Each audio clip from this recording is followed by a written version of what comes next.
Bonjour, donc je vais vous présenter mon chenillard. Donc d'abord, on va voir ce que ça donne. Et ensuite, nous allons voir son fonctionnement, voir une fabrication. Donc il fonctionne avec une pile 9 volts qui va alimenter le circuit et pour finir les LED. Donc voilà l'effet que ça donne.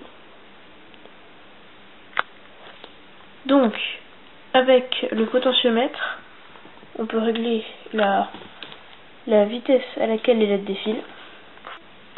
Donc, il suffit de tourner le potentiomètre pour faire varier donc la vitesse de défilement des LED. Donc, ici pour une résistance plus grande et donc un défilement moins rapide, et dans ce sens-là pour un défilement le plus rapide possible. Donc c'est un potentiomètre de 100 kΩ. Donc on va commencer par le lent. Donc voilà ce que ça donne.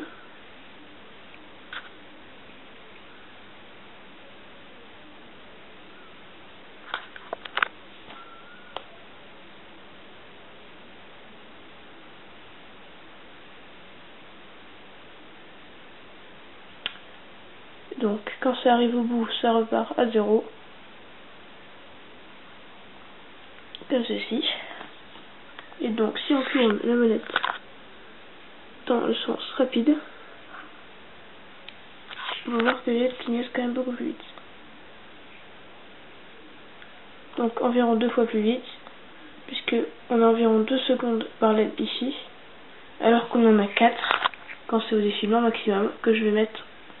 Hop là, défilement maximum, enfin vitesse de défilement minimum plutôt. 1, 2, 1, 2, 3, 4, 1, 2, 3, 4. Alors que là, 1, 2, 1, 2, 1, 2, 1, 2, 1, 2, 3. Voilà donc pour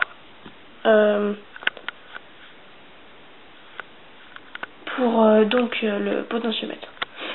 Donc pour son fonctionnement, c'est d'abord une pile 9 volts qui va alimenter donc le circuit. Et le circuit est composé donc d'une minuterie 555. Donc ça marche avec plusieurs types de minuterie. Personnellement, j'ai essayé donc avec celle-là, c'est la dernière que j'ai testée. C'est la TDB 05558. Donc ça marche comme vous pouvez le voir.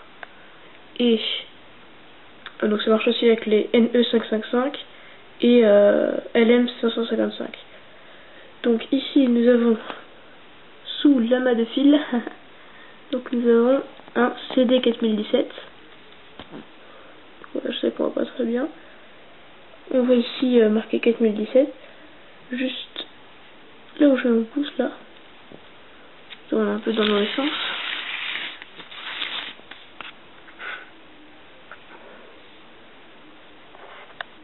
Donc sinon, pour le reste, oui.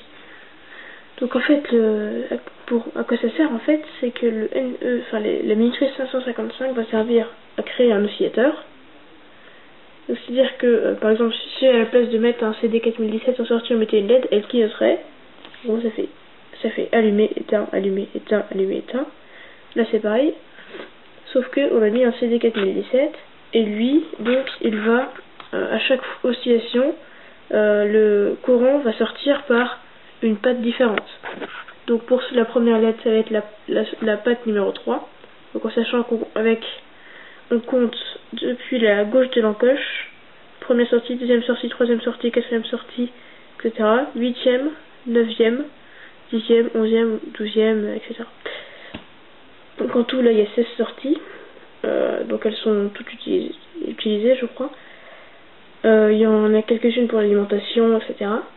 Et donc, comme je disais, à chaque oscillation, donc la première oscillation, ça va être la sortie numéro 2 qui va alimenter la première LED. Ensuite, la sortie numéro... Donc ça va être la sortie numéro 3 qui va alimenter la première LED. Ensuite, la sortie numéro 2 qui va alimenter la deuxième LED. Ensuite, ça va être la sortie numéro un tel nombre, je sais rien moi, ça peut aussi bien être la 10 que la 5 et la 1, etc. Donc il n'y a pas en fait d'ordre précis, c'est-à-dire que c'est pas la première sortie qui alimente la première, la deuxième qui alimente la deuxième, et ainsi de suite. Donc là on a 10 LED, c'est le maximum pour ce CD 4017. Après il y a des versions qui ne sont pas des 4017 qui permettent d'avoir plus ou moins de sorties. Alors sinon, comme vous pouvez le voir, on a d'autres composants. Donc comme cette résistance qui fait 470 ohms, celle-ci qui fait là, celle du milieu là qui fait 10 kΩ, et celle-là qui en fait 680 000. Ensuite on a le condensateur, donc c'est lui avec les autres résistances et le potentiomètre qui vont définir donc la fréquence d'oscillation. En fait c'est en fonction de la résistance, il y a plus ou moins de courant qui passe, toutes les résistances. Donc le condensateur va se charger plus ou moins vite. Et donc c'est la taille du condensateur et donc son temps de charge, etc.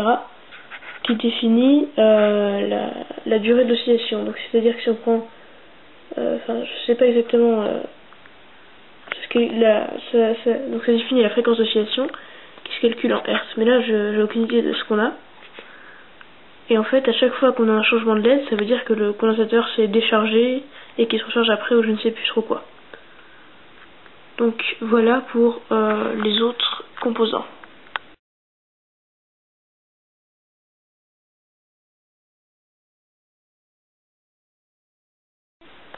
Donc je vais vous montrer que ça marche avec des LED HL.